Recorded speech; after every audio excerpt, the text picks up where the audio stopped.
Central ಜೈಲಿನಲ್ಲಿ ಒಬ್ಬ ವ್ಯಕ್ತಿಯು ನೇಣಿಗೂ ಮೊದಲು ತನ್ನ ಕೊನೆಯ ಆಸೆಯಾಗಿ ತನ್ನ ಹೆಂಡತಿಯ ಜೊತೆಗೆ ಪ್ರಥಮ ರಾತ್ರಿಯನ್ನು ಮಾಡಿಕೊಳ್ಳುವ ಇಚ್ಛೆಯನ್ನು ವ್ಯಕ್ತಪಡಿಸಿದನು ಮತ್ತು ಅವನ ಇಚ್ಛೆಯನ್ನು ಪೂರ್ಣಗೊಳಿಸಲು ಒಪ್ಪಿಗೆ ನೀಡಲಾಯಿತು. ಜೈಲಿನ ಒಳಗೆ ಅವನು ತನ್ನ ಹೆಂಡತಿಯೊಂದಿಗೆ ಮಧುಚಂದ್ರದಲ್ಲಿ ತೊಡಗಿದ್ದಾಗ ಪೊಲೀಸರೆಲ್ಲರೂ ಗಾಬರಿಯಿಂದ ಕೂಗಿಕೊಳ್ಳುವಂಥ ಯಾವ ಘಟನೆ ನಡೆಯಿತು. ನಾನು ಆ ಕೋಣೆಯಲ್ಲಿ 2 ರಹಸ್ಯ ಕ್ಯಾಮರಾಗಳನ್ನು ಅಳವಡಿಸಿದೆ. ಇದೊಂದು ನೀಚ ಕೆಲಸವಾಗಿತ್ತು, ಆದರೆ ನಾನು ನನ್ನ ಮೇಲಿನ ಅಧಿಕಾರಿಗಳ ಆದೇಶದಿಂದ ಅಸಹಾಯಕನಾಗಿದ್ದೆ. ನಾನು ಆ ಖೈದಿಯ ಕೋಣೆಯಲ್ಲಿ ರಹಸ್ಯ ಕ್ಯಾಮರಾ ಹಾಕಬೇಕೆಂಬುದು ಜೈಲರ್ ಸಾಹೇಬರ ಇಚ್ಛೆಯಾಗಿತ್ತು. ಇದಾದ ಮೇಲೆ ಕೆಲವು ಗಂಟೆಗಳಲ್ಲಿ ಆ ಖೈದಿಯನ್ನು ಅವನ ಹೆಂಡತಿಯೊಂದಿಗೆ ಸೇರಿಸಲು ನಿರ್ಧರಿಸಲಾಗಿತ್ತು. ಆದರೆ ನನಗೆ ಜೈಲರ್ ಸಾಹೇಬರ ವರ್ತನೆ ಅರ್ಥವಾಗಲಿಲ್ಲ. ಒಬ್ಬ ನೇಣು ಶಿಕ್ಷೆಯಾಗಿರುವ ಖೈದಿಯ ಈ ರೀತಿಯ ಇಚ್ಛೆಯನ್ನು ಈಡೇರಿಸಲು ಅವರು ಯಾವುದೇ ಷರತ್ತಿಲ್ಲದೆ ಆರಾಮಾಗಿ ಒಪ್ಪಿಕೊಂಡಿದ್ದರು. ಇದೊಂದು ತುಂಬ ವಿಚಿತ್ರ ಘಟನೆಯಾಗಿತ್ತು. ಆದರೆ ಅನಂತರವೂ ಅವರ ಕೋಣೆಯಲ್ಲಿ ರಹಸ್ಯ ಕ್ಯಾಮರಾವನ್ನು ಫಿಟ್ ಮಾಡಿ ಎಲ್ಲ ಸೀಮೆಯನ್ನು ಮೀರಿದ್ದರು. ಆದರೆ ಜೈಲರ್ ಸಾಹೇಬರು ಎಲ್ಲ ರೀತಿಯ ಕೆಲಸಗಳನ್ನು ಮಾಡುವಲ್ಲಿ ತುಂಬ ನಿಪುಣರಾಗಿದ್ದರು. ಅವರು ರಾತ್ರಿ ಹೊತ್ತು ಕುಳಿತು ಸಾರಾಯಿಯನ್ನು ಕುಡಿಯುತ್ತಿದ್ದರು. ಅವರಿಗೆ ಯಾವುದೇ ವಿಷಯದ ಬಗ್ಗೆ ಹೆದರಿಕೆ ಇರಲಿಲ್ಲ. ಬಹುಶಃ ಅವರು ಹುಟ್ಟಿನಿಂದಲೇ ಈ ರೀತಿಯಾಗಿದ್ದರು. ಅವರಿಗೆ ಯಾವುದೇ ರೀತಿಯ ಹೆದರಿಕೆ ಇರಲಿಲ್ಲ. ನನ್ನಂಥವನಿಗೆ ಅವರ ಈ ರೀತಿಯ ನಿರ್ಧಾರಗಳು ಸರ್ವಥಾ ಒಪ್ಪಿಗೆ ಇರಲಿಲ್ಲ. ಅದೇನೆಂದರೆ, ಯಾವುದೇ ಗಂಡ ಹೆಂಡತಿಯ ಮಧ್ಯೆ ನಡೆಯುವ ಯಾವುದೇ ಪರ್ಸನಲ್ ವ್ಯವಹಾರವನ್ನು ನೋಡುವುದಕ್ಕೆ ನನ್ನ ಮನಸ್ಸು ಒಪ್ಪುತ್ತಿರಲಿಲ್ಲ. ಕ್ಯಾಮರಾ ಹಾಕಿದ ನಂತರ ನಾನು ಹೊರಗೆ ಕೈದಿಗಳು ಕುಳಿತಿರುವ ಜಾಗಕ್ಕೆ ಬಂದೆ. ಅಲ್ಲಿ ಅವನು ಒಬ್ಬನೇ ಕುಳಿತಿದ್ದ. ಯಾವಾಗಲೂ ಅವನ ಮುಖವನ್ನು ನೋಡಿದಾಗ ಒಂದು ರೀತಿಯ ವಿಚಿತ್ರ ಅನುಭವವಾದಂತೆ ತೋರುತ್ತಿತ್ತು. 2 ದಿನಗಳ ನಂತರ ಅವನನ್ನು ನೇಣುಗಂಬಕ್ಕೆ ಏರಿಸುತ್ತಿದ್ದರು. ಅವರ ಮುಖದಲ್ಲಿ ಯಾವ ನಿರ್ಮಲ ಭಾವ ನೆಲೆಸಿತ್ತು ಎಂದರೆ, ಅವನು ಕೊಲೆ ಮಾಡಿ ಯಾವ ಕೆಟ್ಟ ಕೆಲಸವನ್ನು ಮಾಡಿಲ್ಲ, ಬದಲಾಗಿ ಒಳ್ಳೆಯದನ್ನೇ ಮಾಡಿದ್ದಾನೆ ಎನ್ನುವಂತಿತ್ತು. ಅವನ ಮುಖದ ಮೇಲೆ ಯಾವುದೇ ಸಾವಿನ ಭಯವಿರಲಿಲ್ಲ ಅಥವಾ ಅವನಿಗೆ ಯಾವುದೇ ಪಶ್ಚಾತ್ತಾಪವಿರಲಿಲ್ಲ. ಈಗಲೂ ಸಹ ಅವನು ತುಂಬ ನಿಶ್ಚಿಂತೆಯಿಂದ ಕುಳಿತುಕೊಂಡಿದ್ದನು. ನಾನು ಅವನ ಬಳಿ ಹೋಗಿ ಕುಳಿತೆ ಮತ್ತು ಅವನ ಕಣ್ಣಲ್ಲಿ ಕಣ್ಣಿಟ್ಟು ಅವನಿಗೆ ಕೇಳಿದೆ, ನಿನಗೆ ಸಾವು ಎಂದರೆ ಭಯವಿಲ್ಲವೇ? ಸಾಯುವ ಮೊದಲು ಸಹ ನೀನು ನಿನ್ನ ಹೆಂಡತಿಯೊಂದಿಗೆ ಮಧುಚಂದ್ರವನ್ನು ಆಚರಿಸಿಕೊಳ್ಳಬೇಕೆಂದಿದ್ದೀಯಾ? ಇದು ನಿನ್ನ ಅತಿರೇಕವಲ್ಲದೆ ಮತ್ತಿನ್ನೇನು?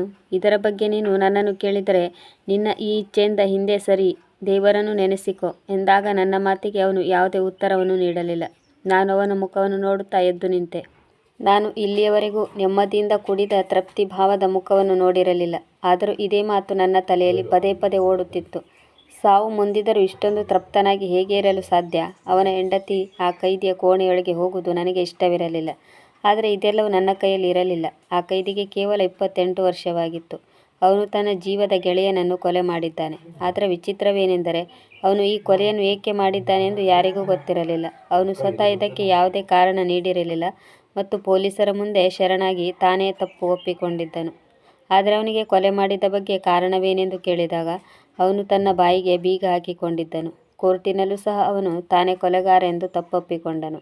ಆದರೆ ಕೊಲೆಗೆ ಕಾರಣವೇನೆಂದು ಅಲ್ಲಿಯೂ ಸಹ ಹೇಳಲಿಲ್ಲ. ಅವನೇ ಸ್ವತಃ ನಾನೇ ಕೊಲೆಗಾರ ಎಂದು ಒಪ್ಪಿಕೊಂಡನು. ಆದ್ದರಿಂದ ಅವನಿಗೆ ದೀರ್ಘಾವಧಿ ಜೈಲುವಾಸ ಅಥವಾ ನೇಣು ಶಿಕ್ಷೆಯನ್ನು ನೀಡಲಾಯಿತು. ಅವನ ಹೆಂಡತಿಯಲ್ಲಿ ಕೇಳಿದಾಗ ಅವಳಿಗೂ ಸಹ ಏನೂ ಗೊತ್ತಿರಲಿಲ್ಲ. ಅವಳ ಗಂಡ ಕಿರಣ್ ಮತ್ತು ಅವನ ಗೆಳೆಯ ಚಂದ್ರ, ಇವರಿಬ್ಬರು ತುಂಬ ಒಳ್ಳೆ ಫ್ರೆಂಡ್ಸ್ ಆಗಿದ್ದರು. ಅವರ ಮಧ್ಯದಲ್ಲಿ ಯಾವುದೇ ಜಗಳವಿರಲಿಲ್ಲ. ಚಂದ್ರನನ್ನು ಕೊಲೆ ಮಾಡುವ ಯಾವುದೇ ಅಂಥ ಕಾರಣವಿರಲಿಲ್ಲ ಎಂದು ಹೇಳಿದ್ದಳು. ಸ್ವಲ್ಪ ಹೊತ್ತಿನಲ್ಲಿ ನನಗೆ ವೈರ್ಲೆಸ್ ಮೂಲಕ ಮೆಸೇಜ್ ಬಂತು. ಖೈದಿ ನಂಬರ್ 777 ಖೈದಿಯ ಹೆಂಡತಿ ಬಂದಿದ್ದಾಳೆ. ಇದನ್ನು ಕೇಳಿ ನಾನು ಸ್ವಲ್ಪ ಗಾಬರಿಯಾದೆ. ನನ್ನ ಚಿಂತೆಯ ಕಾರಣ ಆ ಕ್ಯಾಮರಾ ಆಗಿತ್ತು. ನನ್ನ ದೃಷ್ಟಿಯಲ್ಲಿ ಇದು ಅತಿ ನೀಚ ಕೆಲಸವಾಗಿತ್ತು. ಈ ಕ್ಯಾಮರಾದ ಮೂಲಕ ಜೈಲರ್ ಸಾಹೇಬರು ಪತಿ ಪತ್ನಿಯ ನಡುವೆ ಏಕಾಂತವನ್ನು ವೀಕ್ಷಿಸುವವರಿದ್ದರು. ಆದರೆ ನಾನು ನೌಕರಿಯ ಕಾರಣದಿಂದ ಅಸಹಾಯಕನಾಗಿದ್ದೆ. ನಾನು ಈ ನೌಕರಿಯನ್ನು ಪಡೆದುಕೊಳ್ಳಲು 5 ಲಕ್ಷ ಲಂಚವನ್ನು ನೀಡಿದ್ದೆ. ಅದಾದ ಮೇಲೆ ನನಗೆ ಆ ಸರ್ಕಾರಿ ನೌಕರಿ ದೊರೆತಿತ್ತು. ಅದಕ್ಕಾಗಿ ನನಗೆ ನನ್ನ ಮೇಲಾಧಿಕಾರಿಗಳು ಏನು ಹೇಳುತ್ತಾರೋ ಇದೆಲ್ಲ ಕೆಲಸವನ್ನು ಮಾಡಬೇಕಾಗಿತ್ತು. ಆದರೆ ನಾನು ಅವರ ವಿರುದ್ಧ ಏನಾದರೂ ಕೆಲಸ ಮಾಡಿದರೆ ಒಂದೋ ನನಗೆ ಟ್ರಾನ್ಸ್ಫರ್ ಮಾಡಿಸುತ್ತಿದ್ದರು, ಇಲ್ಲ ನನ್ನ ಕೆಲಸವೇ ಹೋಗುತ್ತಿತ್ತು. ಇದರಿಂದಾಗಿ ನಾನು ನನ್ನ ಬಾಯಿಗೆ ಬೀಗ ಹಾಕಿಕೊಂಡಿದ್ದೆ. ಜೈಲರ್ ಸಾಹೇಬರ ಆದೇಶದಂತೆ ನಾನು ಆ ಖೈದಿಯ ಹೆಂಡತಿಯನ್ನು ಅವನ ಕೋಣೆಗೆ ಬಿಟ್ಟು ಬಂದೆ. ಅವನ ಹೆಂಡತಿಯು ತುಂಬ ಸುಂದರ ತರುಣಿಯಾಗಿದ್ದಳು. ಅವಳು ತನ್ನ ಮುಖವನ್ನು ಸೆರಗಿನಿಂದ ಮುಚ್ಚಿಕೊಂಡಿದ್ದಳು. ಒಮ್ಮೆ ಅವಳ ಸೆರಗು ಮುಖದಿಂದ ಹಾರಿತ್ತು. ಆಗ ನಾನು ಅವಳ ಸೌಂದರ್ಯವನ್ನು ನೋಡಿದಾಗ ನಾನಂದುಕೊಂಡೆ, ಒಂದು ವೇಳೆ ಜೈಲರ್ ಸಾಹೇಬರು ಇವಳ ಸೌಂದರ್ಯವನ್ನು ನೋಡಿದರೆ ಅವರು ಇವಳನ್ನು ಬಿಡುತ್ತಿರಲಿಲ್ಲ. ಅವರಿಗೆ ಸುಂದರ ಮಹಿಳೆಯರೆಂದರೆ ತುಂಬ ಅಚ್ಚುಮೆಚ್ಚು. ಪ್ರತಿದಿನ ರಾತ್ರಿ ಅವರ ಕೋಣೆಗೆ ಅವರು ಮಹಿಳೆಯರನ್ನು ಕರೆತರುತ್ತಿದ್ದರು. ಅಲ್ಲಿ ಏನು ನಡೆಯುತ್ತಿತ್ತು ಎನ್ನುವುದು ನೋಡದೆ ಅದು ಎಲ್ಲರಿಗೂ ಅರ್ಥವಾಗುತ್ತಿತ್ತು. ಜೈಲರ್ ಸಾಹೇಬರ ಆದೇಶದಂತೆ ಖೈದಿ ನಂಬರ್ 777 ಖೈದಿಯನ್ನು ಆ ಕೋಣೆಗೆ ಕಳಿಸಲಾಯಿತು. ಒಳಕ್ಕೆ ಕಳಿಸುವುದಕ್ಕಿಂತ ಮೊದಲು ಇಬ್ಬರು ಪತಿ ಪತ್ನಿಯರನ್ನು ಚೆಕ್ ಮಾಡಲಾಯಿತು. ಏಕೆಂದರೆ ಅಂಥ ಯಾವುದೇ ತಪ್ಪು ನಡೆಯಬಾರದು ಎಂಬುದು ನಮ್ಮೆಲ್ಲರ ಇಚ್ಛೆಯಾಗಿತ್ತು. ಇಲ್ಲಿಯವರೆಗೂ ಜೈಲಿನಲ್ಲಿ ಒಂದು ಕೈದಿಯ ವಿಚಿತ್ರ ಆಸೆಯನ್ನು ನೆರವೇರಿಸುತ್ತಿರುವುದು ಇದೇ ಮೊದಲು ಮತ್ತು ಇದನ್ನು ಗುಪ್ತವಾಗಿ ಇಡಲಾಗಿತ್ತು. ಜೈಲರ್ ಸಾಹೇಬರು ಇದನ್ನು ಯಾರಲ್ಲಿಯೂ ಹೇಳಿರಲಿಲ್ಲ, ಯಾರೊಂದಿಗೂ ಪರ್ಮಿಷನ್ ಕೇಳಿರಲಿಲ್ಲ ಮತ್ತು ನನಗೆ ಆನಂತರ ಗೊತ್ತಾಯಿತು ಅವರು ಕೈದಿಯ ಈ ಇಚ್ಛೆಯನ್ನು ರದ್ದು ಮಾಡುವುದರ ಬದಲು ಏಕೆ ಒಪ್ಪಿಕೊಂಡರು ಎಂಬುದು ತಿಳಿಯಿತು. ಇಬ್ಬರು ಗಾರ್ಡ್ಗಳು ಕೋಣೆಯ ಹೊರಗೆ ಕಾವಲು ಕಾಯುತ್ತಿದ್ದರು. ಆ ಕೋಣೆಯ ಬಾಗಿಲಿಗೆ ಯಾವುದೇ ಲಾಕ್ ಅಥವಾ ಕೊಂಡಿ ಇರಲಿಲ್ಲ. ಅವರಿಬ್ಬರನ್ನು ಬಿಟ್ಟು ಬಂದ ನಂತರ ನಾನು ಜೈಲರ್ ಸಾಹೇಬರ ಆದೇಶದಂತೆ ಅವರ ಕೋಣೆಗೆ ಬಂದೆನು. ಅವರು ಲ್ಯಾಪ್ಟಾಪ್ ತೆರೆದು ಕುಳಿತಿದ್ದರು. ಅವರು ನನಗೂ ತನ್ನ ಜೊತೆ ಕುಳಿತುಕೊಳ್ಳಲು ಸನ್ನೆ ಮಾಡಿದರು. ನಾವಿಬ್ಬರು ತುಂಬ ಹೊತ್ತು ಮಾತನಾಡಿದೆವು. ಅವರು ನನ್ನ ಮೇಲೆ ತುಂಬ ಭರವಸೆ ಇಟ್ಟಿದ್ದರು. ಅವರು ಹೇಳಿದರು, ಬಾರಪ್ಪ ಸ್ವಲ್ಪ ಮಜಾ ಮಾಡೋಣ ಎಂದಾಗ ನಾನು ತುಂಬ ನಾಚಿಕೆ ಪಟ್ಟುಕೊಂಡೆ.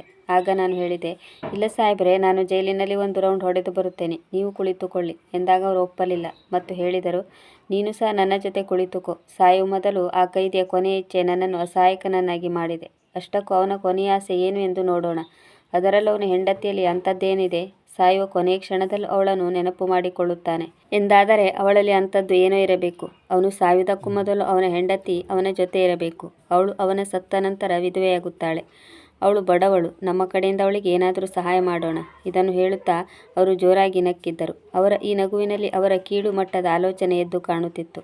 ಅವರ ನಿಯತ್ತಿನಲ್ಲಿ ಪ್ರಾಮಾಣಿಕತೆ ಇರಲಿಲ್ಲ ಎಂದು ನನಗೆ ಗೊತ್ತಿತ್ತು. ಇವರು ಆ ಕೋಣೆಯಲ್ಲಿ ಕ್ಯಾಮರಾ ಹಾಕಲು ಹೇಳಿ ನನ್ನನ್ನು ಅಸಹಾಯಕನನ್ನಾಗಿ ಮಾಡಿದ್ದಾರೆ. ಹಾಗೆ ಮಾಡಿ ಇವರು ತಮ್ಮ ಕೆಟ್ಟ ಆಸೆಯನ್ನು ಈಡೇರಿಸಿಕೊಂಡಿದ್ದಾರೆ. ಹೇಗೆಂದರೆ, ಅವಳ ಗಂಡ ನೇಣಿಗೆ ಏರಿದ ಮೇಲೆ ಈ ವಿಡಿಯೋವನ್ನು ಅವಳಿಗೆ ತೋರಿಸಿ ಅವಳನ್ನು ಬ್ಲ್ಯಾಕ್ಮೇಲ್ ಮಾಡಿ ಆರಾಮಾಗಿ ತಮ್ಮ ನೀಚ ಕಾರ್ಯವನ್ನು ಈಡೇರಿಸಿಕೊಳ್ಳುವವರಿದ್ದರು. ಹೀಗೆ ಅಂದುಕೊಳ್ಳುತ್ತಾ ನನ್ನ ಬಗ್ಗೆ ನನಗೆ ನಾಚಿಕೆಯಾಯಿತು. ನಾನೇಕೆ ಇವರು ಹೇಳಿದ ಹಾಗೆ ಅಲ್ಲಿ ಕ್ಯಾಮರಾ ಹಾಕಿದೆ. ಅವಳೊಬ್ಬಳು ಮರ್ಯಾದಸ್ಥ ಮಹಿಳೆ. ಈಗ ಅವಳು ಅದರಿಂದಾಗಿ ಇಡೀ ಜೀವನ ಪರ್ಯಂತ ಅವನ ಕಾಲಿಗೆ ಬಿದ್ದು ಅಳುತ್ತಾಳೆ. ನಾನು ಸಹ ಮದುವೆಯಾಗಿದ್ದೆ. ನನಗೂ ಒಂದು ಫ್ಯಾಮಿಲಿ ಇತ್ತು. ಅದಕ್ಕಾಗಿ ನಾನು ಇದೆಲ್ಲವನ್ನು ಯೋಚಿಸುತ್ತಿದ್ದೆ. ಜೈಲ್ ಸಾಹೇಬರು ಒತ್ತಾಯಪೂರ್ವಕವಾಗಿ ನನ್ನನ್ನು ತಮ್ಮ ಬಳಿ ಕುಳಿಸಿಕೊಂಡರು. ಸ್ಕ್ರೀನಿನಲ್ಲಿ ಆ ಕೋಣೆ ಒಳಗಿನ ಎಲ್ಲ ದೃಶ್ಯವೂ ಕಾಣಿಸುತ್ತಿತ್ತು. ಅದು ಹೈ ಕ್ವಾಲಿಟಿಯ ಕ್ಯಾಮರಾ ಆಗಿತ್ತು. ಅದರಲ್ಲಿ ವಾಯ್ಸ್ ಆಪ್ಷನ್ ಕೂಡ ಇತ್ತು. ಆ ಕೋಣೆಯಲ್ಲಿ ನಡೆಯುತ್ತಿರುವ ಎಲ್ಲ ದೃಶ್ಯಗಳು ನಮಗೆ ಕ್ಲಿಯರ್ ಆಗಿ ಕಾಣಿಸುತ್ತಿತ್ತು. ಈಗ ಜೈಲರ್ ಸಾಹೇಬರು ಕಂಪ್ಯೂಟರ್ ಸ್ಕ್ರೀನ್ನ ಮೇಲೆ ತಮ್ಮ ನೇರ ದೃಷ್ಟಿಯನ್ನು ಇಟ್ಟಿದ್ದರು. ನಾನು ಒಮ್ಮೊಮ್ಮೆ ಕಂಪ್ಯೂಟರ್ ಪರದೆಯನ್ನು ನೋಡಿದರೆ ಮತ್ತೊಮ್ಮೆ ನಾಚಿಕೆಯಿಂದ ತಲೆ ತಗ್ಗಿಸುತ್ತಿದ್ದೆ. ಈಗ ಆ ಕೈದಿಯು ಹೆಂಡತಿಯ ಕೈ ಹಿಡಿದುಕೊಂಡು ಹಾಸಿಗೆ ಮೇಲೆ ಕುಳ್ಳಿಸಿದನು. ಅವಳ ಮುಖ ಪರದೆಯನ್ನು ಕೈಯಿಂದ ತೆಗೆದಿದ್ದನು. ಅವಳ ಸುಂದರ ಮುಖ ಸ್ಕ್ರೀನಿನ ಮೇಲೆ ಬರುತ್ತಿದ್ದಂತೆ ಜೈಲರ್ ಸಾಹೇಬರು ಈಗ ಅವರ ಕೆಟ್ಟ ಬಾಯಿಂದ ಅವಳ ಸೌಂದರ್ಯವನ್ನು ಕೆಟ್ಟ ರೀತಿಯಲ್ಲಿ ಹೊಗಳುತ್ತಿದ್ದರು. ಅವರಿಬ್ಬರು ಮಾತನಾಡುತ್ತಿರುವುದು ಸ್ಪೀಕರ್ನಲ್ಲಿ ಕ್ಲಿಯರ್ ಆಗಿ ಕೇಳಿಸುತ್ತಿತ್ತು. ಈಗ ನನ್ನ ದೃಷ್ಟಿಯೂ ಸಹ ಸ್ಕ್ರೀನ್ನ ಮೇಲೆ ಇತ್ತು. ಈಗ ನಮ್ಮ ಕಣ್ಣ ಮುಂದೆ ಬಂದ ದೃಶ್ಯದಿಂದ ನಾವು ಒಮ್ಮೆಲೆ ಹೌಹಾರಿದೆವು. ಆ ಕೈದಿ ಹೆಂಡತಿಯು ಮಧುಚಂದ್ರದ ಹೆಸರಿನಲ್ಲಿ ಯಾವ ಹೆಣ್ಣು ಮಗಳು ಆ ರೀತಿ ಮಾಡಲು ಸಾಧ್ಯವಿಲ್ಲ. ಅವಳು ತನ್ನ ಪತಿಗಿಂತ ಹೆಚ್ಚು ಶಕ್ತಿಶಾಲಿಯಾಗಿದ್ದಂತೆ ಕಂಡಳು. ನೋಡುತ್ತಿದ್ದಂತೆ ಅವಳು ತನ್ನ ಪತಿಯನ್ನು, ಈಗ ನಮಗೆ ಅರ್ಥವಾಗಿತ್ತು, ತಾನು ಸಾಯುವ ಕೊನೆ ಕ್ಷಣದಲ್ಲಿ ಅವಳ ಪತಿಯು ಈ ರೀತಿ ಏಕೆ ತನ್ನ ಕೊನೆಯ ಆಸೆಯನ್ನು ಈಡೇರಿಸಿಕೊಳ್ಳಬೇಕೆಂದು ಬಯಸಿದ್ದನು ಎಂದು. ಈಗ ಜೈಲರ್ ಸಾಹೇಬರು ತಕ್ಷಣ ಆ ಕೋಣೆಯ ಕಡೆಗೆ ಓಡಿದರು. ನಾನು ಸಹ ಅವರ ಹಿಂದೆ ಓಡಿ ಬಂದೆ. ನಾವು ಆ ಕೋಣೆಯೊಳಗೆ ಬಂದಾಗ ಅವನು ಹಾಸಿಗೆ ಮೇಲೆ ಬಿದ್ದಿದ್ದನು. ಅವನು ಜೋರಾಗಿ ಉಸಿರಾಡುತ್ತಿದ್ದನು ಮತ್ತು ತಕ್ಷಣ ಅವನ ಹೆಂಡತಿ ಸೆರಗಿನಿಂದ ಮುಖವನ್ನು ಮುಚ್ಚಿಕೊಂಡಳು. ಆಗ ಜೈಲರ್ ಸಾಹೇಬರು ಆ ಹೆಂಗಸಿನ ಕೈಯನ್ನು ಹಿಡಿದುಕೊಂಡು ಎಳೆಯುತ್ತಾ ತಮ್ಮ ಕೋಣೆಗೆ ಕರೆದುಕೊಂಡು ಹೋದರು ಮತ್ತು ನಾನು ಆ ಕೈದಿಯ ಬಳಿ ನಿಂತುಕೊಂಡೆ. ಅವನು ಕೂಗಾಡುತ್ತಾ ಕೇಳಿದನು, ನನ್ನ ಹೆಂಡತಿಯನ್ನು ಏಕೆ ಕರೆದುಕೊಂಡು ಹೋಗುತ್ತಿದ್ದೀರಿ? ಆದರೆ ನಾನು ಅವನ ಪ್ರಶ್ನೆಗೆ ಉತ್ತರ ನೀಡಲು ಸಾಧ್ಯವಿರಲಿಲ್ಲ, ಏಕೆಂದರೆ ನನಗೆ ಗೊತ್ತಿತ್ತು, ಈಗ ಆ ಹೆಂಗಸು ತನ್ನ ಗಂಡನ ಜೊತೆಗೆ ಏನು ಮಾಡಿದ್ದಳೋ ಅವಳ ಜೊತೆಗೂ ಜೈಲರ್ ಸಾಹೇಬರು ಅದೇ ರೀತಿಯ ವ್ಯವಹಾರವನ್ನು ನಡೆಸುವವರಿದ್ದರು. ಯಾವುದೇ ಕಾರಣಕ್ಕೂ ಜೈಲರ್ ಸಾಹೇಬರು ಅವಳನ್ನು ಸುಮ್ಮನೆ ಬಿಡುವುದಿಲ್ಲ. ನಾನು ಆ ಕೈದಿಗೆ ಕುಳಿತುಕೊಳ್ಳಲು ಹೇಳಿದೆ ಮತ್ತು ನಾನು ಅವನ ಮುಂದೆ ಕುಳಿತುಕೊಂಡೆ. ಇಂದು ಮೊದಲ ಬಾರಿ ನಾನು ಆ ಕೈದಿಯ ಧ್ವನಿಯನ್ನು ಸರಿಯಾಗಿ ಕೇಳಿದ್ದೆ. ಇಲ್ಲಾಂದರೆ ಅವನು ಎಂದಿಗೂ ಮಾತನಾಡುತ್ತಿರಲಿಲ್ಲ. ನಾನು ಅವನಿಗೆ ಹೇಳಿದೆ, ನಿನ್ನ ಬಗ್ಗೆ ಎಲ್ಲ ಸತ್ಯವನ್ನು ನನಗೆ ಹೇಳು. ನೀನು ಈ ಕೊಲೆಯನ್ನು ಏಕೆ ಮಾಡಿದೆ? ಎಲ್ಲವನ್ನೂ ಹೇಳು ಎಂದಾಗ ಅವನು ಸುಮ್ಮನಾಗಿ ತಲೆ ತಗ್ಗಿಸಿದನು. ಆಗ ನಾನು ತುಂಬ ಕಠೋರ ಧ್ವನಿಯಲ್ಲಿ ಹೇಳಿದೆ, ನೀವು ಗಂಡ ಹೆಂಡತಿಯರ ಮಧ್ಯೆ ಈ ಕೋಣೆಯಲ್ಲಿ ಏನು ನಡೆದಿದೆಯೋ ಅದೆಲ್ಲವೂ ಕ್ಯಾಮರಾದಲ್ಲಿ ರೆಕಾರ್ಡ್ ಆಗಿದೆ. ಒಂದು ವೇಳೆ ನೀನು ನಿನ್ನ ಅಪರಾಧದ ಕಾರಣ ಹೇಳದಿದ್ದರೆ ಈ ರೆಕಾರ್ಡನ್ನು ಪ್ರಪಂಚದ ಮುಂದೆ ತೆರೆದಿಡಲಾಗುವುದು. ನಿನ್ನ ಹೆಂಡತಿಯ ಮರ್ಯಾದೆಯನ್ನು ಉಳಿಸಿಕೊ. ಯಾವುದು ನಿನಗೆ ದೊಡ್ಡದು? ಇದಕ್ಕೆ ಕಾರಣವೇನೆಂದು ನನಗೆ ಹೇಳು. ನಿನ್ನ ಕೊನೆಯ ಇಚ್ಛೆಯಾಗಿ ಯಾವ ಕಾರಣಕ್ಕಾಗಿ ನೀನು ನಿನ್ನ ಹೆಂಡತಿಯನ್ನು ಇಲ್ಲಿಗೆ ಕರೆಸಿದೆ?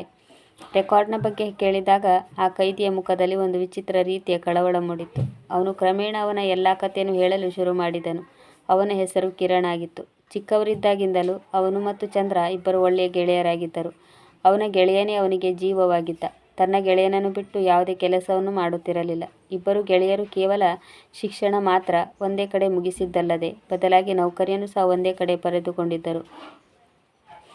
ಒಳ್ಳೆಯ ನೌಕರಿ ದೊರೆತ ಮೇಲೆ ಈಗ ಮನೆಯವರು ಮದುವೆ ಮಾಡಿದರು. ಅವರ ತಂದೆ ತಾಯಿ ತಮಗೆ ಇಷ್ಟವಾದ ಒಂದು ಹುಡುಗಿಯನ್ನು ಆರಿಸಿದರು. ಜೀವನದಲ್ಲಿ ಅವನ ಹೆಂಡತಿ ರಂಜನಿಯ ಆಗಮನವಾಯಿತು. ಧಾಮ್ಧೂಮಾಗಿ ಇಬ್ಬರ ಮದುವೆಯಾಯಿತು. ಕಿರಣ್ ಮದುವೆಯಿಂದ ಚಂದ್ರನಿಗೆ ತುಂಬ ಖುಷಿಯಾಯಿತು. ರಂಜನಿಯು ತನ್ನ ಜೊತೆ ಒಳ್ಳೆಯ ಅದೃಷ್ಟವನ್ನು ತೆಗೆದುಕೊಂಡು ಬಂದಿದ್ದಳು ಮತ್ತು ಕಿರಣನಿಗೆ ಪ್ರಮೋಷನ್ ಕೂಡ ಆಯಿತು. ಚಂದ್ರನು ಅದೇ ಜಾಗದಲ್ಲಿ ಉಳಿದನು, ಏಕೆಂದರೆ ಚಂದ್ರನ ಧ್ಯಾನ ನೌಕರಿಯ ಬದಲಾಗಿ ಬೇರೆಯದರ ಮೇಲೆ ಇತ್ತು. ಆದ್ದರಿಂದ ಬಹುಶಃ ಅವನಿಗೆ ಸರಿಯಾಗಿ ನೌಕರಿ ಮಾಡಲು ಸಾಧ್ಯವಾಗಲಿಲ್ಲ. ಕಿರಣನ ಅಮ್ಮ ಮತ್ತೊಂದು ಸಿಟಿಯಲ್ಲಿರುವ ತನ್ನ ದೊಡ್ಡ ಮಗನ ಬಳಿ ಹೊರಟು ಹೋದಳು. ಈಗ ಮನೆಯಲ್ಲಿ ಕಿರಣ್ ಮತ್ತು ರಂಜನಿ ಇಬ್ಬರೇ ಇದ್ದರು. ಆಫೀಸಿನಲ್ಲಿ ತುಂಬ ಹೊತ್ತಿನವರೆಗೆ ಕೆಲಸ ಮಾಡುತ್ತಿದ್ದರಿಂದ ಕಿರಣನಿಗೆ ಮನೆಯ ಚಿಕ್ಕ ಪುಟ್ಟ ಕೆಲಸ ಮಾಡಲು ಆಗುತ್ತಿರಲಿಲ್ಲ. ಚಂದ್ರನಿಗೆ ಪ್ರಮೋಷನ್ ಆಗಿರಲಿಲ್ಲ, ಆದ್ದರಿಂದ ಅವನಿಗೆ ಯಾವುದೇ ಕೆಲಸದ ಒತ್ತಡವಿರಲಿಲ್ಲ. ಆದ್ದರಿಂದ ಕಿರಣನು ತನ್ನ ಮನೆಯ ಚಿಕ್ಕ ಪುಟ್ಟ ಕೆಲಸಗಳೇನಾದರೂ ಇದ್ದರೆ ಅದೆಲ್ಲವನ್ನೂ ಚಂದ್ರನಿಗೆ ಹೇಳುತ್ತಿದ್ದನು. ಎಲ್ಲವೂ ಸರಿಯಾಗಿ ಯಾವುದೇ ತೊಂದರೆಯಿಲ್ಲದೆ ನಡೆಯುತ್ತಿತ್ತು. ಇದಾದ ಮೇಲೆ ರಂಜನಿಯ ವರ್ತನೆಯಲ್ಲಿ ಕ್ರಮೇಣ ಬದಲಾವಣೆಯಾಗುತ್ತಿತ್ತು. ಅವಳು ಎಲ್ಲ ಸಮಯದಲ್ಲೂ ಚಿಂತೆ ಮಾಡುತ್ತಾ ಇರುತ್ತಿದ್ದಳು. ಕಿರಣ್ನೊಂದಿಗೆ ಮಾತನಾಡುವಾಗಲೂ ಪರದಾಡುತ್ತಿದ್ದಳು. ಕ್ರಮೇಣ ಅವರಿಬ್ಬರ ನಡುವೆ ಅಂತರ ಹೆಚ್ಚಾಯಿತು. ಮನೆಯಲ್ಲಿಯೂ ಸಹ ನಿಶ್ಶಬ್ದ ಆವರಿಸಿತ್ತು. ಕಿರಣನು ಈ ವಿಷಯವನ್ನು ತುಂಬ ಮನಸ್ಸಿಗೆ ಹಚ್ಚಿಕೊಂಡಿದ್ದನು. ರಂಜನಿ ಯಾವುದೋ ವಿಷಯಕ್ಕಾಗಿ ತುಂಬ ತೊಂದರೆಯಲ್ಲಿ ಸಿಲುಕಿಕೊಂಡಿದ್ದಾಳೆ. ಅವಳಲ್ಲಿ ಕೇಳಿದರೂ ಅವಳು ಸರಿಯಾಗಿ ಉತ್ತರ ನೀಡುತ್ತಿರಲಿಲ್ಲ. ಮತ್ತೆ ಒಂದು ದಿನ ಕಿರಣನು ಕಠೋರವಾಗಿ ರಂಜನಿಯನ್ನು ಕೇಳಿದ, ನಿನಗೆ ಏನು ತೊಂದರೆಯಾಗಿದೆ? ಆಗ ಅವಳು ಎಂಥ ಮಾತು ಹೇಳಿದ್ದಳೆಂದರೆ ಅದರ ಬಗ್ಗೆ ಅವನು ಯೋಚಿಸೂ ಸಹ ಇರಲಿಲ್ಲ. ಅವಳು ಹೇಳಿದಳು, ನನ್ನ ಮೇಲೆ ಚಂದ್ರನ ಕೆಟ್ಟ ದೃಷ್ಟಿ ಬಿದ್ದಿದೆ ಮತ್ತು ನನಗೆ ಅವನು ತುಂಬ ತೊಂದರೆಯನ್ನು ಕೊಡುತ್ತಿದ್ದಾನೆ. ಇದನ್ನು ಕೇಳಿ ಕಿರಣನಿಗೆ ತುಂಬ ಸಿಟ್ಟು ಬಂದಿತ್ತು. ಅವನಿಗೆ ತನ್ನ ಹೆಂಡತಿಯ ಮೇಲೆ ತುಂಬ ಪ್ರೀತಿ ಇತ್ತು. ಜೊತೆಗೆ ಚಂದ್ರನ ಗೆಳೆತನದ ಮೇಲೆಯೂ ಅವನಿಗೆ ಪೂರ್ತಿ ನಂಬಿಕೆ ಇತ್ತು. ಆಗ ಕಿರಣನು ಹೇಳಿದನು, ನೀನು ಅವನನ್ನು ತಪ್ಪಾಗಿ ತಿಳಿದುಕೊಂಡಿದ್ದೀಯ. ಆದರೆ ರಂಜನಿ ಹೇಳಿದಳು, ನಾನೇ ಸ್ವತಃ ಇದನ್ನು ಅನುಭವಿಸಿದ್ದೇನೆ. ಈಗ ಕಿರಣ್ ರಂಜನಿಯ ಯಾವ ಮಾತನ್ನು ಒಪ್ಪಿಕೊಳ್ಳಲಿಲ್ಲ ಮತ್ತು ಮಾರನೇ ದಿನ ಅವನು ಚಂದ್ರನಿಗೆ ಸ್ವಲ್ಪ ಹಣ ನೀಡಿ ಕೆಲವು ಸಾಮಾನುಗಳನ್ನು ಖರೀದಿ ಮಾಡಿಕೊಂಡು ಬರಲು ಹೇಳಿದನು ಮತ್ತು ತನಗೆ ಆಫೀಸಿನಿಂದ ಬರಲು ತಡವಾಗುತ್ತದೆ ಮತ್ತು ಆಫೀಸ್ನಿಂದ ಬರುವಾಗಲೇ ಖರೀದಿ ಮಾಡಿಕೊಂಡು ಕಿರಣನ ಮನೆಗೆ ಬಂದು ತಲುಪಬೇಕಾಗಿತ್ತು. ಚಂದ್ರನು ಖುಷಿಯಿಂದ ಸಾಮಾನುಗಳನ್ನು ತೆಗೆದುಕೊಂಡು ಬರಲು ಹೊರಟನು. ಈಗ ಕಿರಣ್ ಅವನನ್ನು ಹಿಂಬಾಲಿಸಬೇಕೆಂದು ಅಂದುಕೊಂಡನು. ರಂಜನಿ ಸತ್ಯವನ್ನೇ ಹೇಳುತ್ತಿದ್ದಾಳಾ ಅಥವಾ ಸುಳ್ಳು ಹೇಳುತ್ತಿದ್ದಾಳೆ ಎನ್ನುವುದು ಅವನಿಗೆ ತಿಳಿಯಬೇಕಾಗಿತ್ತು. ಚಂದ್ರನ ಹಿಂದೆ ಕಿರಣನು ಸಹ ಮನೆಯನ್ನು ಬಂದು ತಲುಪಿದಾಗ ಅವನು ಕದ್ದು ಮುಚ್ಚಿ ಡ್ರಾಯಿಂಗ್ ರೂಮ್ನ ಬಾಗಿಲ ಬಳಿ ಬಂದು ನಿಂತನು. ಚಂದ್ರ ಮತ್ತು ರಂಜನಿಬ್ಬರು ಡ್ರಾಯಿಂಗ್ ರೂಮಿನಲ್ಲಿ ಮಾತನಾಡುತ್ತಿದ್ದರು. ಅವರಿಬ್ಬರ ಮಾತುಗಳನ್ನು ಕೇಳಿ ಕಿರಣನು ಕಕ್ಕಾಬಿಕ್ಕಿಯಾದನು. ಈಗ ರಂಜನಿ ಹೇಳುತ್ತಿದ್ದಳು, ಸಾಕು ಚಂದ್ರ, ನಿನ್ನದು ತುಂಬ ಜಾಸ್ತಿ ಆಯಿತು. ನೀನು ಈಗ ನಿನ್ನ ಹದ್ದುಬಸ್ತಿನಲ್ಲಿ ಇರು. ಈಗ ಚಂದ್ರ ಅವಳಿಗೆ ಹೇಳುತ್ತಿದ್ದನು, ಒಂದು ವೇಳೆ ನೀನು ನನ್ನ ಮಾತನ್ನು ಕೇಳದಿದ್ದರೆ ನಾನು ಒತ್ತಾಯಪೂರ್ವಕವಾಗಿ ನನ್ನ ಎಲ್ಲ ಸರಹದ್ದನ್ನು ಮೀರಬೇಕಾಗುವುದು. ಈಗ ಎಲ್ಲ ಸತ್ಯ ಕಿರಣನ ಕಣ್ಣ ಮುಂದೆ ಇತ್ತು. ರಂಜನಿ ಹೇಳುವುದೆಲ್ಲವೂ ಸತ್ಯವಾಗಿತ್ತು. ಆದರೆ ಕಿರಣ್ನಲ್ಲಿ ಅವರಿಬ್ಬರ ಮುಂದೆ ಹೋಗುವಷ್ಟು ಧೈರ್ಯವಿರಲಿಲ್ಲ. ಅವನು ತನ್ನ ಗೆಳೆಯನನ್ನು ತುಂಬ ನಂಬಿದ್ದನು. ಅದರಿಂದಾಗಿ ಅವನು ತನ್ನ ಗೆಳೆಯನನ್ನು ತನ್ನ ಮನೆಗೆ ಕಳುಹಿಸುತ್ತಿದ್ದನು. ಅವನ ಗೆಳೆಯನು ಇವನ ಬೆನ್ನಿಗೆ ಚೂರಿ ಹಾಕಿದ್ದನು. ಕಿರಣನು ತಕ್ಷಣ ಹಿಂದಕ್ಕೆ ಮರಳಿ ಹೋದನು. ಇದು ಕಳೆದು 2 ದಿನಗಳಾಗಿತ್ತು. ಈಗ ಕಿರಣನ ಹೃದಯದಲ್ಲಿ ಬೆಂಕಿ ಹತ್ತಿಕೊಂಡಿತ್ತು. ರಂಜನಿಯನ್ನು ಉಳಿಯಲು ತವರು ಮನೆಗೆ ಕಳುಹಿಸಿದನು. ಇದರ ಬದಲಾಗಿ ಚಂದ್ರನನ್ನು ತನ್ನ ಮನೆಯಲ್ಲಿ ಉಳಿಯಲು ಕರೆಸಿಕೊಂಡನು. ಏಕೆಂದರೆ ಅವನು ಚಂದ್ರನಲ್ಲಿ ಹೇಳಬೇಕೆಂದಿದ್ದ. ನೀನು ಹಾಗೆ ಏಕೆ ಮಾಡಿದೆ? ಇದನ್ನೇ ಚಂದ್ರನಲ್ಲಿ ಕೇಳಿದಾಗ ಚಂದ್ರ ಹೇಳಿದ ಮಾತಿನಿಂದ ಅವನಿಗೆ ಇನ್ನೂ ಕೋಪ ಬಂದಿತ್ತು. ಚಂದ್ರನು ಹೇಳಿದ್ದನು, ರಂಜನಿಗೆ ಇದಕ್ಕೂ ಮೊದಲು ತುಂಬ ಹುಡುಗರ ಜೊತೆ ಅಫೇರ್ ಇತ್ತು. ಅವಳ ನಡವಳಿಕೆ ಸರಿಯಿರಲಿಲ್ಲ. ಇದರಿಂದ ಕಿರಣನಿಗೆ ತುಂಬ ಸಿಟ್ಟು ಬಂದಿತ್ತು. ಅವನು ಸಿಟ್ಟಿನಿಂದ ತನ್ನ ಗೆಳೆಯನನ್ನು ಹೊಡೆಯಲು ಶುರು ಮಾಡಿದ್ದನು. ಈಗ ಚಂದ್ರನು ತಿರುಗಿ ನಿಂತು ಕಿರಣನ ಮೇಲೆ ಕೈ ಎತ್ತಿದನು. ಆಗ ಕಿರಣನು ತುಂಬ ಸಿಟ್ಟು ಮಾಡಿಕೊಂಡು ಹಣ್ಣು ಕತ್ತರಿಸುವ ಚಾಕುವನ್ನು ತೆಗೆದುಕೊಂಡು ಅವನ ಕಡೆ ಬೀಸಿದ. ಅವನ ಕೈನ ನರ ಕಟ್ಟಾಯಿತು. ಚಂದ್ರು ಜೋರಾಗಿ ಹೊಡೆದಿದ್ದರಿಂದ ಕಿರಣನು ಎಚ್ಚರ ತಪ್ಪಿ ಬಿದ್ದಿದ್ದ. ಕಿರಣನಿಗೆ ಪ್ರಜ್ಞೆ ಬಂದಾಗ ಎಲ್ಲವೂ ಮುಗಿದು ಹೋಗಿತ್ತು. ಅವನೇ ಸ್ವತಃ ಪೊಲೀಸರಿಗೆ ಫೋನ್ ಮಾಡಿ ಸುದ್ದಿ ಮುಟ್ಟಿಸಿದನು. ಏಕೆಂದರೆ ಅವನು ಅಪರಾಧಿಯಾಗಿರಲಿಲ್ಲ. ನಾನು ಸಿಟ್ಟಿನಿಂದ ಇದೇನು ಮಾಡಿಬಿಟ್ಟೆ ಎಂದು ಅವನು ಗೊಂದಲದಲ್ಲಿ ಸಿಲುಕಿಕೊಂಡನು. ಸ್ವತಃ ತಾನೇ ಒಪ್ಪಿಕೊಂಡನು. ತನ್ನನ್ನು ತಾನು ಪೊಲೀಸರಿಗೆ ಒಪ್ಪಿಸಿಕೊಂಡನು. 4 ತಿಂಗಳು ಕೇಸ್ ನಡೆದ ಮೇಲೆ ಅವನಿಗೆ ಗಲ್ಲು ಶಿಕ್ಷೆಯನ್ನು ವಿಧಿಸಲಾಗಿತ್ತು. ಗಲ್ಲು ಶಿಕ್ಷೆಯಾದ ಮೇಲೂ ಕಿರಣನ ಕಣ್ಣಿಂದ ಒಂದು ಹನಿ ಕಣ್ಣೀರು ಬರಲಿಲ್ಲ. ಅವನಿಗೆ ಪಶ್ಚಾತ್ತಾಪವಾಗಿರಲಿಲ್ಲ. ಅವನು ಗಂಭೀರವಾಗಿರುತ್ತಿದ್ದನು. ಒಮ್ಮೆ ಅವನನ್ನು ಭೇಟಿಯಾಗಲು ಅವನ ಹೆಂಡತಿ ಜೈಲಿಗೆ ಬಂದಿದ್ದಳು. ಗಲ್ಲು ಶಿಕ್ಷೆಗೂ ಮೊದಲು ಅವನ ಹೆಂಡತಿಯ ಜೊತೆಗೆ ಮಧುಚಂದ್ರದ ಇಚ್ಛೆಯನ್ನು ವ್ಯಕ್ತಪಡಿಸಿದನು. ಆದರೆ ಅವನು ತನ್ನ ಹೆಂಡತಿಯನ್ನು ತುಂಬ ಪ್ರೀತಿಸುತ್ತಾನೆ ಎಂದು ನನಗೆ ಮತ್ತು ಜೈಲರ್ ಸಾಹೇಬರಿಗೆ ಅನಿಸಿತು. ಆದ್ದರಿಂದ ಅವನು ಕೊನೆಯ ಬಾರಿ ತನ್ನ ಹೆಂಡತಿಯನ್ನು ಭೇಟಿಯಾಗಲು ಇಷ್ಟಪಟ್ಟಿದ್ದಾನೆ. ಆದರೆ ಸ್ಕ್ರೀನಿನ ಮೇಲೆ ನೋಡಿದ ದೃಶ್ಯದಿಂದ ನಮಗೆ ಅದು ಬೇರೆ ಏನನ್ನೂ ಹೇಳುತ್ತಿತ್ತು. ಅವನ ಹೆಂಡತಿ ಅವನನ್ನು ಭೇಟಿಯಾಗಲು ಬಂದಾಗ ಅವಳನ್ನು ತನ್ನ ಮುಂದೆ ಕುಳಿಸಿಕೊಂಡು ಅವಳಿಗೆ ಹೇಳಿದನು, ನೀನು ಏನೆಂದು ನನಗೆ ಗೊತ್ತಾಗಿದೆ. ನನಗೆ ಎಲ್ಲ ಸತ್ಯ ಅರ್ಥವಾಗಿದೆ. ನೀನು ಅಪರಾಧಿ. ನನಗೆ ಗೊತ್ತಾಗಿದೆ. ನನ್ನ ಗೆಳೆಯ ತಪ್ಪು ಮಾಡಿಲ್ಲ. ತಪ್ಪು ಮಾಡಿದವಳು ನೀನು ಎಂದು ಹೇಳಿ ಅವನು ತನ್ನ ಹೆಂಡತಿಯ ಬಟ್ಟೆಯನ್ನು ಸಿಟ್ಟಿನಿಂದ ಎಳೆದನು ಮತ್ತು ಹೇಳಿದನು, ನಿನಗೆ ನಿನ್ನ ಮರ್ಯಾದೆಯನ್ನು ಕಳೆದುಕೊಳ್ಳುವುದೆಂದರೆ ತುಂಬ ಇಷ್ಟ ಅಲ್ವಾ? ಇವತ್ತು ನಾನು ನಿನ್ನ ಮಾನವನ್ನು ಹರಾಜು ಹಾಕುತ್ತೇನೆ. ಇದನ್ನು ಕೇಳುತ್ತಲೇ ಅವನ ಹೆಂಡತಿ ಹೇಳಿದಳು, ನಾಳೆ ನಿನಗೆ ಗಲ್ಲು ಶಿಕ್ಷೆಯಾಗುತ್ತದೆ. ನಿನಗೆ ಬದುಕುವ ಆಸೆ ಇದ್ದರೂ ಒಂದು ವೇಳೆ ನೀನು ನನ್ನ ಜೊತೆ ಇದೆಲ್ಲ ತಪ್ಪು ಮಾಡಿದರೂ ಇದರಿಂದ ನಿನಗೆ ಏನೂ ಉಪಯೋಗವಿಲ್ಲ.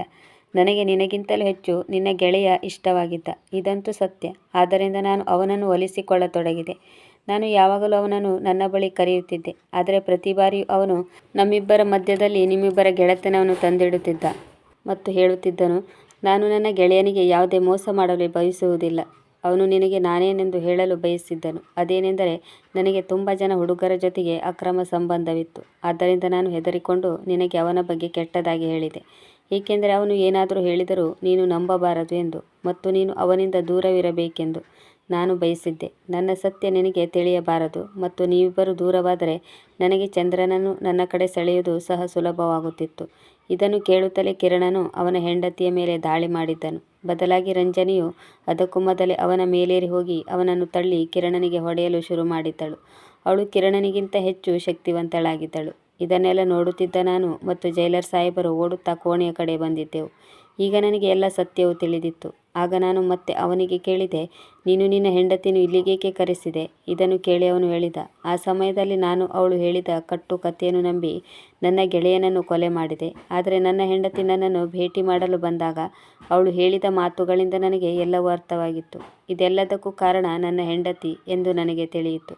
ನಾನು ಯಾರಿಗೂ ನನ್ನ ಗೆಳೆಯನ ಸಾವಿನ ಹಿಂದಿನ ಕಾರಣ ಹೇಳಲಿಲ್ಲ, ಏಕೆಂದರೆ ನನ್ನ ಹೆಂಡತಿಯ ಮರ್ಯಾದೆ ಹೋಗಬಹುದು ಎಂದುಕೊಂಡಿದ್ದೆ. ಈಗ ನನಗೆ ಅನಿಸಿತು, ನನ್ನ ಹೆಂಡತಿಯ ನಡವಳಿಕೆ ಸರಿಯಾಗಿಲ್ಲ ಮತ್ತು ಇದು ನನ್ನ ಹೃದಯದಲ್ಲಿ ಅಚ್ಚೊತ್ತಿತ್ತು. ಏನೆಂದರೆ, ನಾನು ಸಾಯುವುದಕ್ಕಿಂತ ಮೊದಲು ಈ ಸತ್ಯವನ್ನು ತಿಳಿಯಲೇಬೇಕು ಎಂದುಕೊಂಡೆ. ಆದ್ದರಿಂದ ನಾನು ಅವಳನ್ನು ಭೇಟಿಯಾಗಲು ಕರೆದೆ. ಅವಳು ನನ್ನ ಮುಂದೆ ಬಂದು ಸತ್ಯವನ್ನು ಒಪ್ಪಿಕೊಳ್ಳದಿದ್ದರೆ ನನಗೆ ಅದರಿಂದ ಏನೂ ಉಪಯೋಗವಾಗುತ್ತಿರಲಿಲ್ಲ. ಆದ್ದರಿಂದ ನಾನು ಮಧುಚಂದ್ರದ ಬಗ್ಗೆ ಮಾತನಾಡಿದೆ, ಏಕೆಂದರೆ ನಾನು ಇಲ್ಲಿಯವರೆಗೆ ಜೈಲರ್ ಸಾಹೇಬರ ನಡವಳಿಕೆಯನ್ನು ಗಮನಿಸಿದ್ದೆ. ನಾವಿಬ್ಬರು ಗಂಡ ಹೆಂಡತಿಯರು ಭೇಟಿಯಾಗುತ್ತೇವೆ ಎಂದು ಗೊತ್ತಾದರೆ ಅವರು ಖಂಡಿತ ಒಪ್ಪಿಕೊಳ್ಳುತ್ತಾರೆ ಎಂದು ನನಗೆ ಗೊತ್ತಿತ್ತು. ಅವರು ನಮ್ಮನ್ನು ವೀಕ್ಷಿಸಲು ಕೋಣೆಯಲ್ಲಿ ಕ್ಯಾಮರಾ ಫಿಕ್ಸ್ ಮಾಡುತ್ತಾರೆ ಎಂದು ಸಹ ನನಗೆ ಗೊತ್ತಿತ್ತು. ಇದೇ ರೀತಿ ನನ್ನ ಸತ್ಯವೂ ನನ್ನ ಹೆಂಡತಿಯ ಸತ್ಯವೂ ಕ್ಯಾಮರಾದಲ್ಲಿ ರೆಕಾರ್ಡ್ ಆಗಲಿ ಎಂಬುದು ನನ್ನ ಬಯಕೆಯಾಗಿತ್ತು. ಈಗ ನಾನು ಅಂದುಕೊಂಡಿದ್ದು ಸತ್ಯ ಎಂದು ಸಾಬೀತಾಗಿದೆ. ಇಲ್ಲಿ ಕ್ಯಾಮರಾ ಹಾಕಿದ್ದಾರೆ ಎಂದು ನನಗೆ ಗೊತ್ತಿದೆ. ಮತ್ತು ಅವನು ಹೇಳಿದನು, ನಾನು ಶಿಕ್ಷೆಯಿಂದ ತಪ್ಪಿಸಿಕೊಳ್ಳಲು ಹೀಗೆ ಮಾಡಿಲ್ಲ. ನಾನು ನನ್ನ ಜೀವದ ಗೆಳೆಯನನ್ನು ನಂಬಲಿಲ್ಲ ಎಂದು ನನಗೆ ದುಃಖವಾಗುತ್ತಿದೆ. ನನ್ನಿಂದಾಗಿ ಅವನು ಈ ಪ್ರಪಂಚವನ್ನು ಬಿಟ್ಟು ಹೊರಟು ಹೋದನು. ಈಗ ನನ್ನ ಹೆಂಡತಿಗೂ ಈ ತಪ್ಪಿಗೆ ಶಿಕ್ಷೆಯಾಗಲಿ ಎನ್ನುವುದೇ ನನ್ನ ಆಸೆಯಾಗಿತ್ತು. ಅವಳೇ ನಮ್ಮಿಬ್ಬರ ನಡುವೆ ದ್ವೇಷದ ಬೆಂಕಿ ಹಚ್ಚಿದ್ದಳು.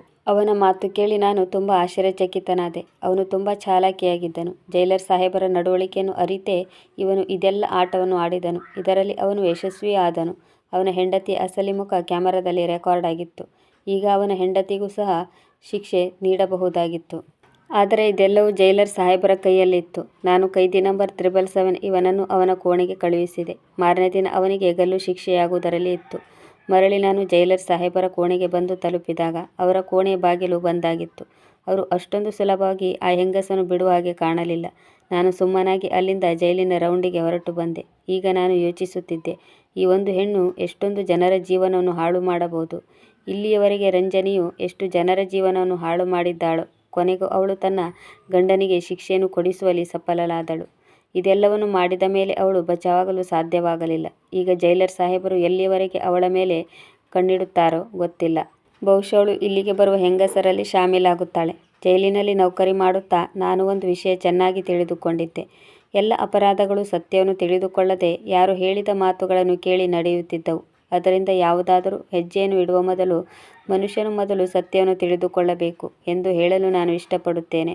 ಪ್ರಿಯ ವೀಕ್ಷಕರೇ, ಈ ಕತೆ ನಿಮಗೆ ಇಷ್ಟವಾಗಿದ್ದಲ್ಲಿ ಇದಕ್ಕೊಂದು ಲೈಕ್ ಕೊಡಿ, ಕಮೆಂಟ್ ಮಾಡಿ, ಶೇರ್ ಮಾಡಿ ಮತ್ತು ಸಬ್ಸ್ಕ್ರೈಬ್ ಮಾಡಲು ಮರೆಯದಿರಿ. ಮುಂದಿನ ಕಥೆಯೊಂದಿಗೆ ಮತ್ತೆ ಭೇಟಿಯಾಗೋಣ. ಕತೆ ಕೇಳಿದ್ದಕ್ಕೆ ಧನ್ಯವಾದಗಳು.